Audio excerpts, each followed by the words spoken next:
A programação de final de ano aqui da TV Notícias Agrícolas continua e a gente continua não só te trazendo balanços de 2025, mas perspectivas para 2026.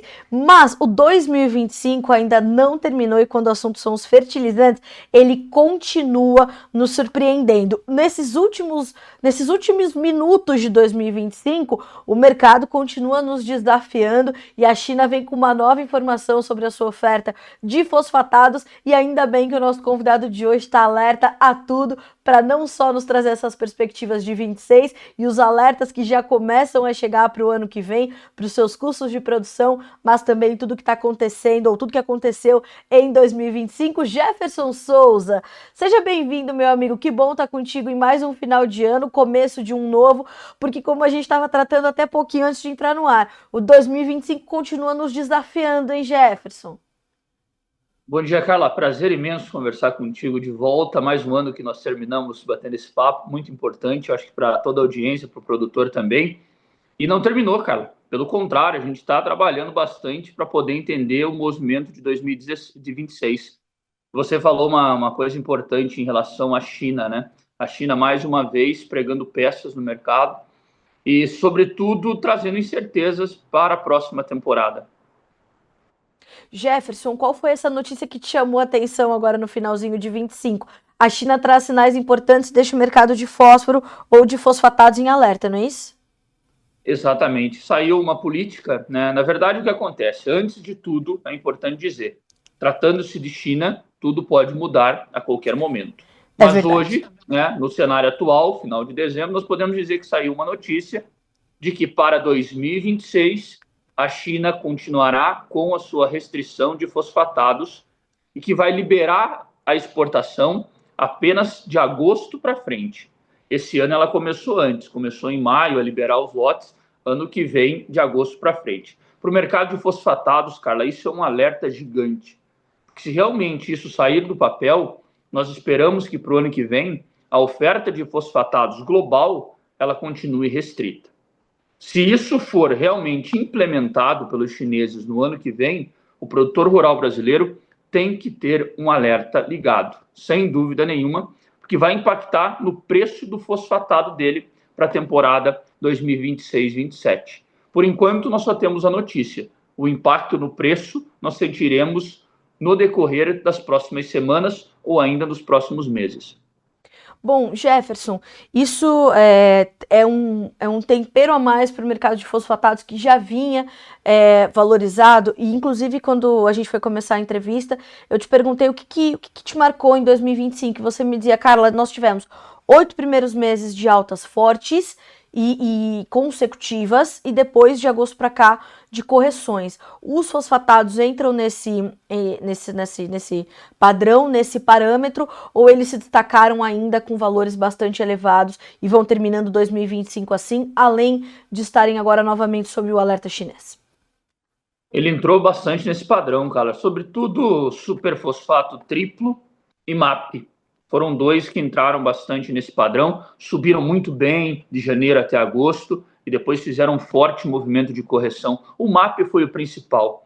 Nós tivemos uma queda nos últimos 3 meses, vamos colocar assim, de 110, 120 dólares por tonelada. Então o MAP ele voltou para o mesmo nível que eu comecei o ano, praticamente igual. Então nós conseguimos nesses últimos 110 dias, mais ou menos, pegar esse MAP e fazer com que ele voltasse para o nível do início do ano. Porém agora, Carla, com essa notícia aliada a uma outra que nós estamos discutindo, que também é uma surpresa danada, que é o enxofre, você começa a ver que o MAP terá uma resistência para recuar mais. Na minha visão, o enxofre, aliado com essa notícia, que é extremamente fresca da China, vai colocar no cenário do fosfatado de alta concentração uma nova solidez e provavelmente vai fazer com que os preços tenham uma dificuldade de cair mais do que já caíram.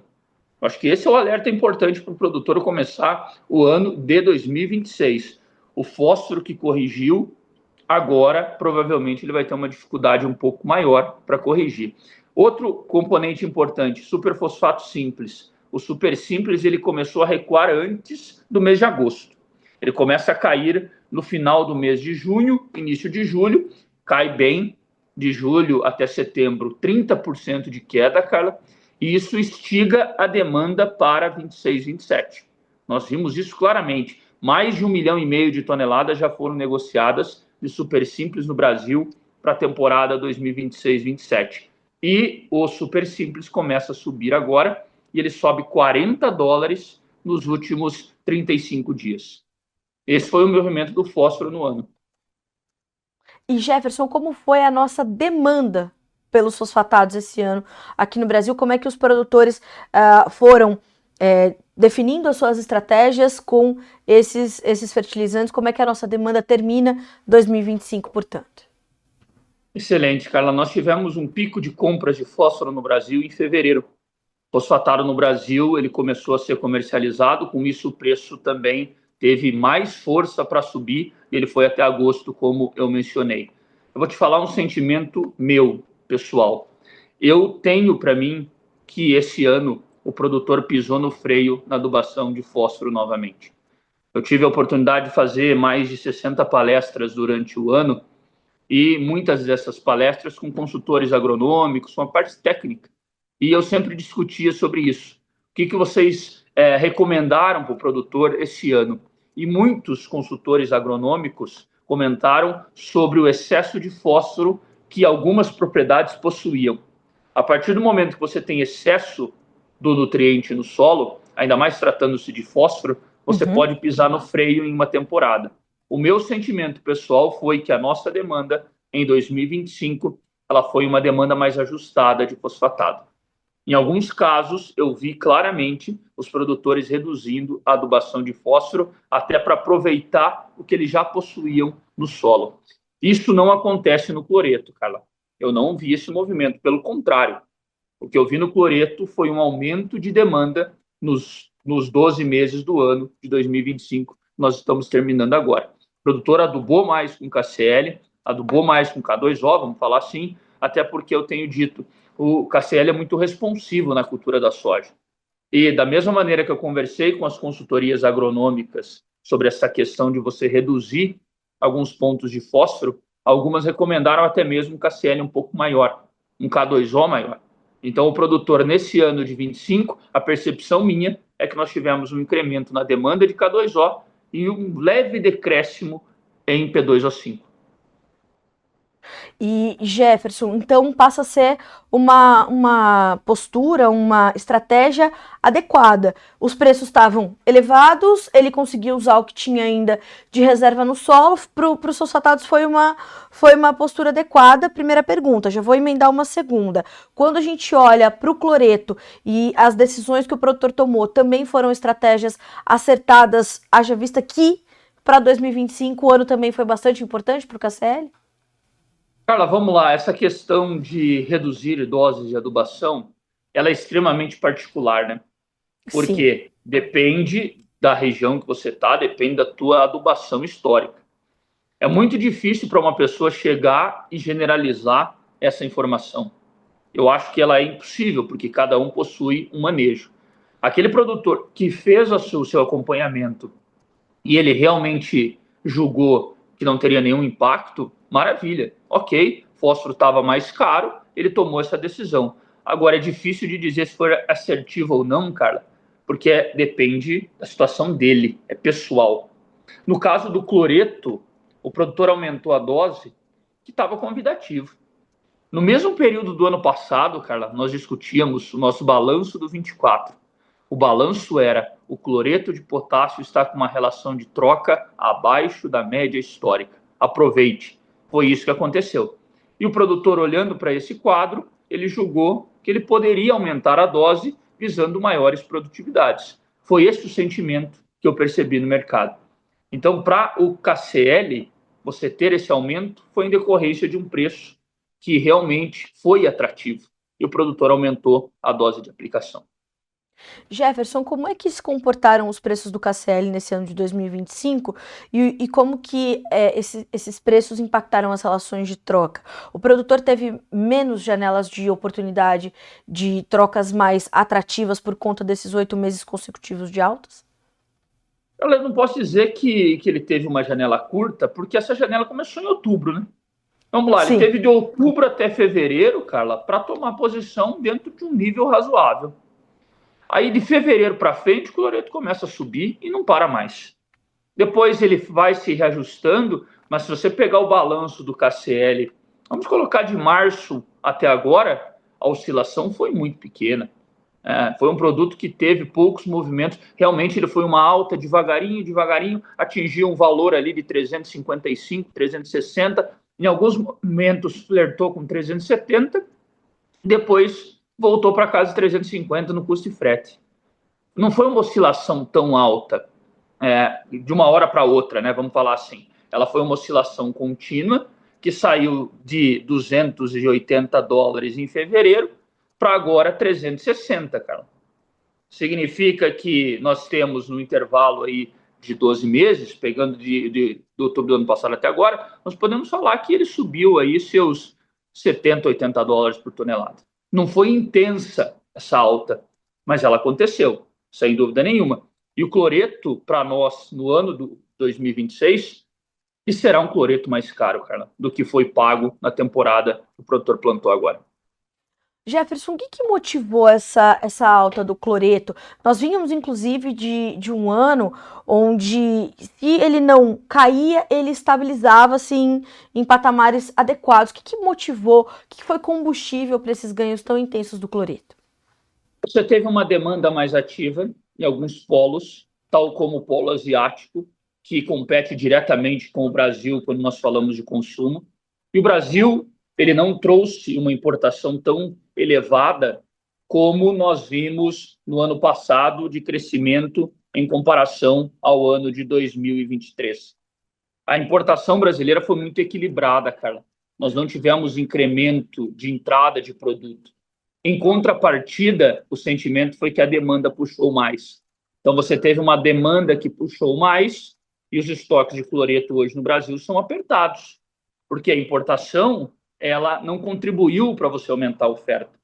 E do lado da demanda, o produtor realmente tomou maiores posições, como eu comentei anteriormente. Foi uma combinação de fatores. Nós tivemos lugares no mundo que estavam pagando mais pelo cloreto do que o Brasil.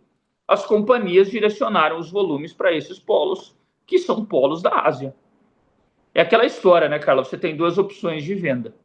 Você vai vender para um A, que está pagando 330, ou vai vender para um B, que está pagando 350. Você vai vender Pois para o é, B. Se ele claro. estiver puxando, você vende para ele. E foi isso que aconteceu. Nesse ano de 2025, nós vimos que as coisas foram se equilibrando mais para o cloreto, e hoje nós temos um preço bem sólido de KCl. Tenho conversado com muitos colegas e há mais ou menos uns 10 dias, no começo de dezembro, nós tivemos um contrato muito antecipado por parte do chinês, novamente a China. A China, ela atrapalha, entre aspas, ou ajuda na hora de comprar e na hora de vender. É É isso. verdade. Chinês, para nós, se ele tossir, o Brasil fica gripado. Ele Sim. foi lá e comprou com antecedência o contrato de cloreto. O mercado animou. Final de dezembro, final do ano. E agora ele está analisando essas restrições dos fosfatados para o ano que vem. Então, nesse caso, você tem um duplo impacto, né? No cloreto e no fósforo. Na minha visão, o cloreto para 26, 27, nominalmente, não estou falando de relação de troca, nominalmente, ele será um produto mais caro do que o produtor pagou em 2024 para 25, 26. Para mim já está dado como certo isso. Tenho conversado com os produtores, eles também aceitaram essa posição, mas ainda não estão tomando as suas compras para 26, 27 com tanta força que nem tomaram no ano passado. Jefferson, a gente está falando de relações de troca que ficaram ou que você tem uma média para fechar 2025 desse cloreto para a gente entender em que ambiente o produtor brasileiro tomou decisões esse ano? Vamos lá, Carla. Eu tenho mapeado mais ou menos o Mato Grosso, né? Os produtores que nós Sim. assistimos tomaram com relações de 20 sacas por tonelada à vista, 21.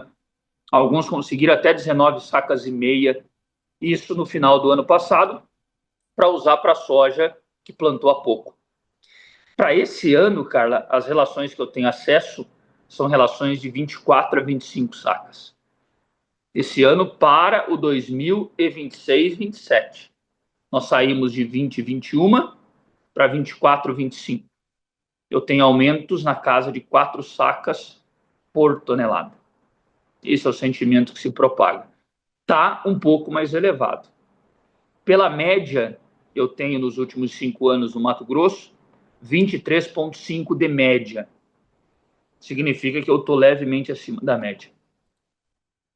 E é interessante, né, Jefferson, porque esse mercado ele adotou uma volatilidade tão intensa quanto a volatilidade das commodities. Então, soja, milho, ele foi justamente acompanhando esse comportamento dos produtores nos polos produtores do mundo e foi trazendo essa volatilidade. Hoje o que a gente vê é uma necessidade do produtor trazer isso para suas estratégias na hora de fazer as suas aquisições, considerando que a gente tem um dólar também bastante volátil e que impacta diretamente nessa situação, já que a gente importa 95% do que utilizamos, Jefferson?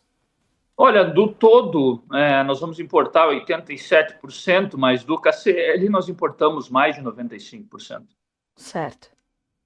Bom, Jefferson, quando a gente vê essa movimentação, na verdade a gente trouxe essa movimentação para os fosfatados, para o cloreto, para os nitrogenados. A ureia deu um baile na gente. Eu falei contigo quando a gente se encontrou lá em Curitiba, eu falei, que é isso, Jefferson Souza? A ureia esse ano não estava de brincadeira também.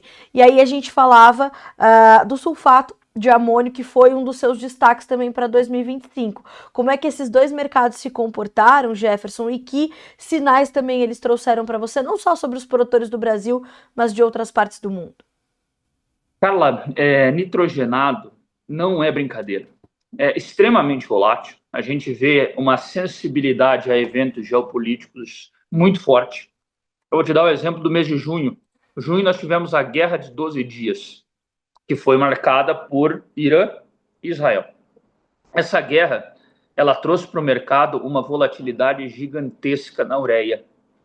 Subiu $100 no momento, caiu 90 no outro, tudo isso em 12 dias. O mercado ficou muito atento, porque o Irã parou de produzir, é um grande fornecedor, etc. Então, ela trouxe grandes oscilações no decorrer desse ano. Mas o maior destaque para mim foi a ascensão do sulfato. O sulfato esse ano foi amplamente utilizado, ele abocanhou uma boa parcela da ureia, 10 pontos percentuais precisamente. A ureia recuou 10 pontos, o sulfato aumentou 10 pontos. E isso acontece por conta de uma importação do Brasil muito grande. Nós importamos nesse ano de 25, provavelmente consolidaremos 8 milhões de toneladas, Carla, de sulfato de amônio, se tudo correr bem até o final de dezembro. Ano passado nós tínhamos importado perto de 5,6, 5,7. Então veja o tamanho do aumento do sulfato de amônio. É muita Sim. coisa. E majoritariamente chinês. Nós estamos falando aí de, 100% China praticamente hoje do que o Brasil importa. E o mais importante de tudo isso, o produtor que usou sulfato ficou muito satisfeito. Eu tive a oportunidade de conversar com alguns durante o ano, volto a dizer, e quem usou sulfato no milho sentiu resposta em produtividade. É um bom produto, é um produto que realmente agradou o produtor que substituiu. E para o ano que vem, Carla, nós vamos ter que ver novamente quem? A China. Será que ela vai aumentar a produção? Será que ela vai restringir? Eu aposto que ela aumenta a produção. Eu acho que ela aumenta o sulfato. E o maior mercado do planeta de sulfato de amônio é o Brasil. Tem Nós demanda, temos chances né? de vermos. Pois Perdão? é. Tem demanda, né, Jeff? Não tem por que não aumentar, sendo China a China, e ela precisa entender ali outras frentes de crescimento do seu capital, e tem demanda para esse produto, né? Só que, na verdade, no caso do sulfato, ele é um subproduto de duas Ainda tem indústrias isso. lá. Nós estamos falando de um subproduto da indústria do nylon e um subproduto do metal, steel, né? Do Sim. aço, perdão.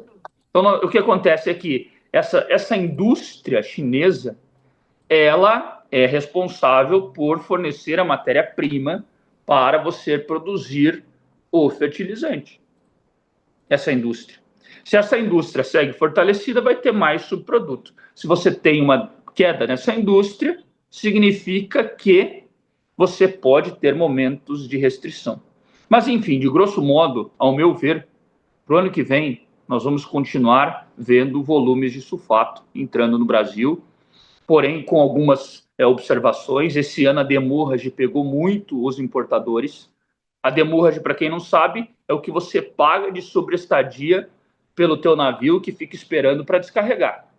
Para você ter uma ideia, Carla, eu tive barcos em Paranaguá que ficaram quase 60 dias esperando para descarregar.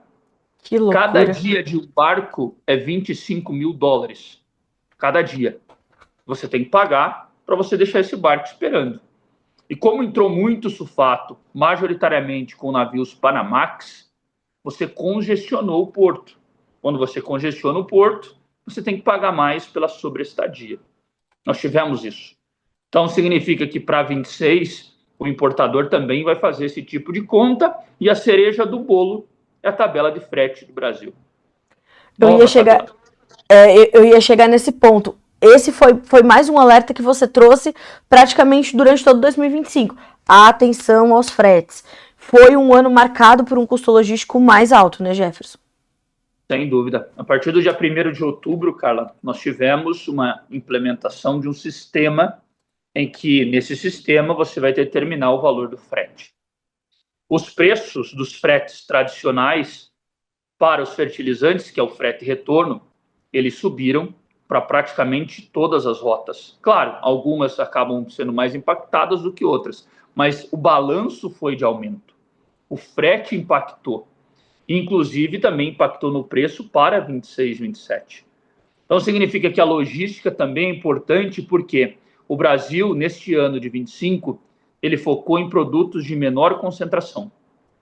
Para você transportar esses produtos, você demanda de um número maior de caminhões, consequentemente mais frete. É só a gente pensar em concentração. Ureia 46, sulfato 21. Eu preciso mais do que o dobro para aplicar a quantidade de N. A logística impacta? E claro que impacta. Então tem esse lado da logística também para a gente olhar para 2026. Mas o sulfato deu excelentes oportunidades, Carla. A gente, ao longo de 2025, conversou com muitos produtores sobre isso, aproveitaram relações de troca excelente. O milho é uma cultura que está dando oportunidade, e eu, particularmente, sou muito otimista com a cultura do milho para os próximos anos. E há pouco eu entrevistei um analista também sobre esse mercado, e nós vimos que essas oportunidades que o mercado de milho deu em 2025 e deverá dar em 2026, elas foram também decisivas para equilibrar os custos e as relações de troca dos produtores. Não, Jefferson? Eu imagino que esse seu mapeamento das relações de troca para o milho também nos tragam sinais importantes e números interessantes. Sem dúvida. Ontem eu estava falando com um produtor, Carla, e ele falou para mim: a soja se tornou a minha safrinha. Olha que loucura. A minha safra agora é o milho. Isso foi uma frase interessante, porque nos últimos 3 anos, na condição dele, e não só dele, vem provando isso com vários, o milho remunera mais do que a soja. Certo. Inclusive, ele disse: olha, eu estou dando preferência para variedades mais precoces para não perder a janela do milho. Eu estou privilegiando. Antes eu fazia isso para o algodão, né? Ele planta algodão. Agora eu estou fazendo para a área de soja, de milho também. Porque o milho se tornou a minha safra. A safrinha virou a soja.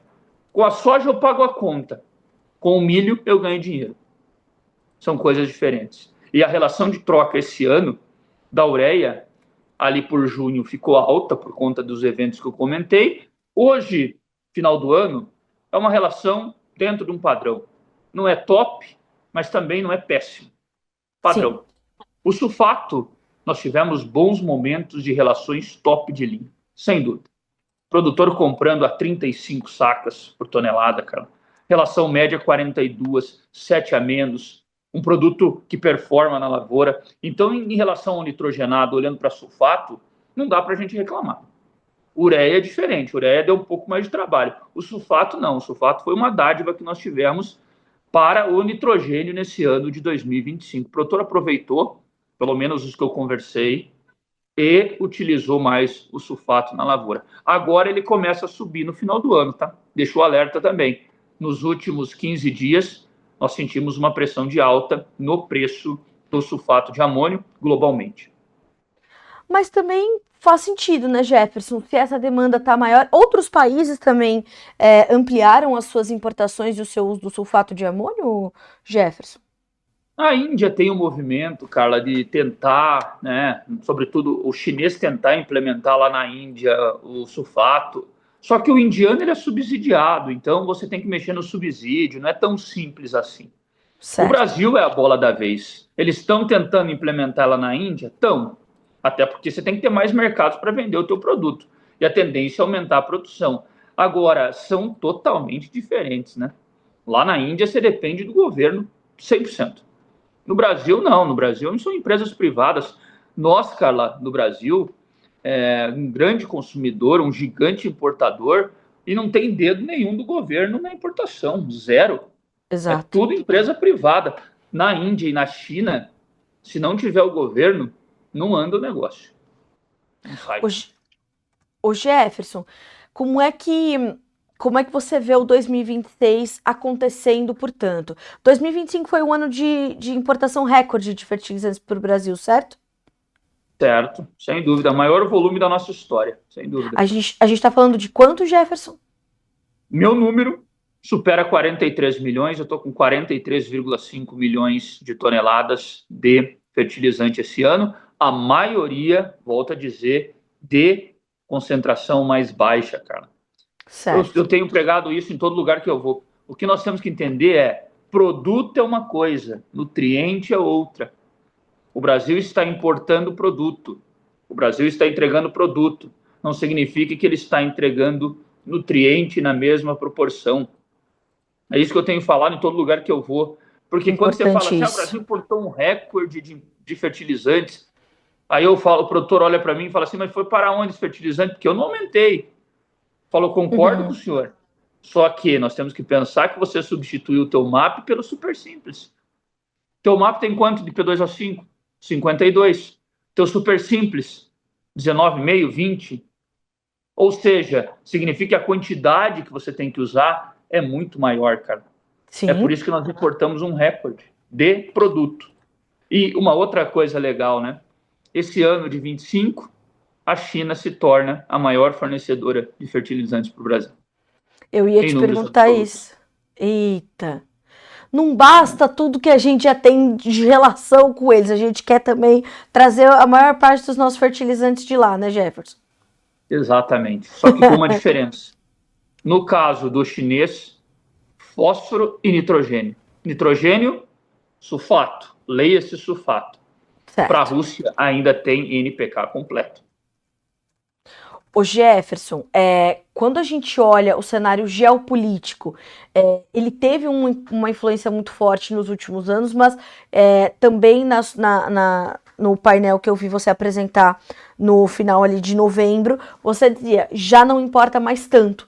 Hoje a oferta e a demanda, o mercado está soberano o bastante para deixar meio na margem essas questões. A gente finaliza 25 e começa 2026 justamente nesse ambiente onde a geopolítica, claro, está no radar dos players desse mercado, mas sem trazer grande prejuízo ou sem trazer grande comprometimento ao fluxo de negócios?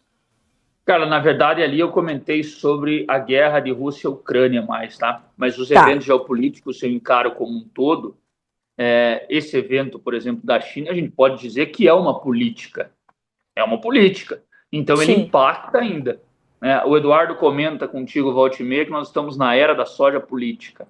exato. Eu diria que no caso do adubo, nós também temos as nossas políticas que influenciam.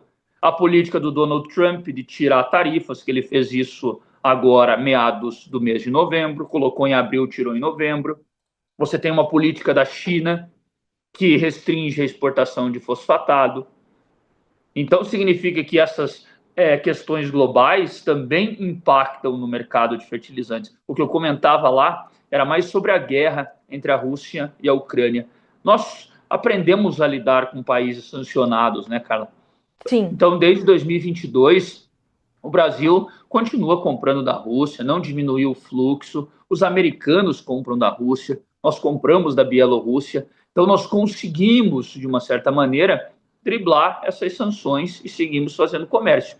Porém, eventos como esse do fosfatado, que eu comentei com você, a China Sim. dando uma canetada, restringindo, os americanos fazendo momentos de restrição devido às tarifas. Isso, para o ano que vem, tem que ficar em alerta totalmente para nós. Para você ter uma ideia agora, nesse início de dezembro, Trump falou que poderia tarifar de volta o potássio do Canadá, sem lógica nenhuma. Sem lógica Se ele nenhuma. soubesse a importância do Canadá para o produtor americano, eu acho que ele não falaria isso, não, porque eu acho que ele não tem noção o quanto o Canadá é importante para o americano no potássio. Carla, você não consegue substituir o Canadá do dia para a noite. E outra, as opções que eu dou para ele é a seguinte: Bielorrússia e Rússia. O que você quer? Você quer comprar da Bielorrússia, da Rússia ou do Canadá? Então, veja, tudo isso impacta na dinâmica e no fluxo de mercadorias dos fertilizantes. Jefferson, como é que o nosso 2000 ou os custos da próxima safra, principalmente milho safrinha, já estão aí apontando no seu radar? Os fertilizantes continuarão a puxar um aumento de custos na próxima temporada? Eu acredito que, nominalmente, Carla, provavelmente sim. A gente vê esses movimentos, sobretudo fosfatado, potássio. Provavelmente nós vamos ter um peso um pouco maior em reais por hectare. Claro, reais por hectare também tem que tomar cuidado, porque tem câmbio que influencia nessa história toda. Mas eu acredito que o produtor provavelmente tenha um custo um pouquinho maior do que foi nessa safra que ele plantou, nominalmente. Certo. Não estou falando em sacas por hectare, porque sacas por hectare eu dependo do preço que ele vai vender a soja. Nominalmente, eu acho que vai pesar um pouquinho mais, Carla, pelo potássio. Os produtores que compraram até agora, eles tiveram uma relação de troca mais equilibrada pela combinação de soja e fertilizante, mas nominalmente o custo foi maior. O Jefferson, como é que esse ano, ou para esta temporada que está em desenvolvimento, a gente viu a comercialização de fertilizantes acontecer, esse fechamento de contratos, os fertilizantes rodando, e quais são as suas projeções também, ou o seu sentimento para a próxima safra? Tem algum ponto de preocupação que está aí no seu radar diante do comportamento que o produtor teve em 2025, podendo se repetir em 2026, ou em 2026 ele tende a tomar decisões de estratégias diferentes, quando o assunto é formação de preço e a compra, a aquisição desses fertilizantes? Como é que foi o 2025 e como é que deve ser o 2026? Aquela palavra do meu ano foi crédito. Crédito. Eu imaginei. Não sei quantas vezes eu falei essa palavra em 2025, não sei quantas vezes. Todo lugar, crédito. Então, vamos entender o crédito. Foi o tormento do setor. Foi o tormento. E, cara, com razão, né? Você imagina o número de recuperações judiciais, a inadimplência lá em cima, taxa de juros altas. Eu não quero ser pessimista, mas para o ano que vem eu não vejo que a maré vai baixar de uma hora para outra, cara. Claro. Eu não consigo ver esse ambiente ainda. Por enquanto, não. Vai continuar restrito? Vai. Vai impactar nas compras? Provavelmente vai. Porque cada vez mais eu percebo que as empresas estão corretas em fazer isso, elas estão sendo mais rígidas na concessão de crédito. Sim. Não tenho dúvida. Ano que vem vai continuar assim? É claro que vai. Porque nós não estamos num ambiente que mudou. O que mudou do início do ano para cá em relação ao crédito, Carla? Nada. Só piorou, Exatamente. porque os números só pioram. E caríssimo, né? O crédito é hoje custoso, custa caro, né? O custo do dinheiro está alto. Exato. E isso vai impactar nas compras, tá, Carla? Certo. Impactou nesse ano e vai impactar no ano que vem de volta. Vai impactar. Porque chega um momento em que o produtor ele faz o pedido, ele quer comprar, só que vai para o risco e volta. O risco diz não dá para conceder crédito para ele, infelizmente, ele vai ter que voltar para o mercado. E ele vai tentar encontrar alguém que esteja disposto a vender para ele. Então, uma outra missão. E vai impactar diretamente. Nós temos mercado safrinha aberto agora. A gente vê isso claramente, atrasou. Nós temos para 26, 27 um programa que já começou. Só que assim, ele começa com os produtores mais capitalizados. Nessa época do ano, cara, eu não tenho problema de crédito. Porque o produtor é capitalizado. Quando que eu começo a ter problema de crédito? Maio para frente, para soja. Porque entra o nicho de produtores que estão menos capitalizados e com crédito mais restrito. Vai ser um 2026 semelhante, portanto, a gente não tem grandes mudanças nesse quadro, vai ser um 2026, a gente pode dizer que as compras ou as aquisições, o mercado vai rodar com um pouco mais de cautela ou de lentidão, Jefferson, a gente pode achar ou acreditar que 2026 pode ter esse perfil? Pode, cara. Pode não pela vontade do produtor somente, Sim. mas pelo fator crédito. Vai ter. Eu já, como disse, eu já me preparo para ver um mercado um pouco mais truncado. Porque, veja, no passado a gente teve o benefício do KCL, o KCL rodou muito bem, etc. Esse ano ele está mais caro um pouco. Nós tivemos uma onda muito boa de fósforo, Carla. Esse é um outro detalhe legal. Ano passado o produtor focou no cloreto. Esse ano ele está focando no fosfatado de baixa concentração. E focou mesmo, porque rodou 50% do Mato Grosso, rapidinho. Né? A questão aí de 3 meses, mais de 50% do MT foi embora. Para o ano que vem, eu espero que a gente tenha ali momentos realmente do mercado mais truncado pela restrição de crédito. Você vê, né? Eu não consigo resolver esse problema num piscar de olhos. Não tem como. Possível de resolver. Nós vamos ter que esperar. O tempo vai resolver esse problema para nós. Jefferson, acho que assim a gente consegue concluir bem o nosso balanço de 2025 e as perspectivas para 2026, porque a gente abordou, acho que, os principais temas que marcaram ali as principais matérias-primas, essas mudanças de postura do produtor, essas mudanças de estratégias, mas acho que acima de todas essas coisas, quando a gente fala de fertilizantes, é importante a gente lembrar que a gente está fazendo agricultura num país onde tem proporções continentais, então não existe uma receita de bolo. O produtor da Bahia faz de um jeito, Minas Gerais de outro, o Rondônia de outro. A gente tem, ao mesmo tempo que tem plantio de soja, tem colheita de soja. O Brasil, por natureza, é um país muito desafiador. Mas apesar dessas situações todas que a gente elencou aqui nessa nossa conversa, foram elencados mais pontos difíceis do que de grandes oportunidades para o produtor, ele conseguiu se adaptar a tudo isso, né? E adaptar suas culturas a esse momento de fertilizantes encarecidos, de crédito escasso, de custo alto do dinheiro no Brasil, para ganhar na produtividade. Porque as margens de soja, milho, eu sei que você acompanha outros produtos também, café, trigo, enfim, as margens estão muito ajustadas, muito magrinhas. Então ele precisa ganhar na produtividade e a fertilização, a adubação, a nutrição desses solos, enfim, dessas plantas está conectada com isso completamente. Não são decisões fáceis que o produtor tomou em 2025 e não deverão ser tomadas também com facilidade em 2026, né? Sem dúvida, Carla. O que nós temos que entender é que o Brasil ele tem que ser regionalizado para nós fazermos qualquer tipo de análise. O Rio Grande do Sul ele não pode ser tratado como o Mato Grosso. Sim. Assim como nós não podemos tratar o Mato Grosso como o Paraná, são coisas diferentes. E o produtor em cada região ele tem um perfil de compra em reais, compra em dólar, faz relação de troca, não faz. E ele vai se adaptando, cara. Sim. Vai se adaptando. A gente teve um leve crescimento na área de soja esse ano. Em 20 anos o Brasil não reduziu área. Eu acho que não vai chegar a esse ponto de reduzir área. Na minha visão, não.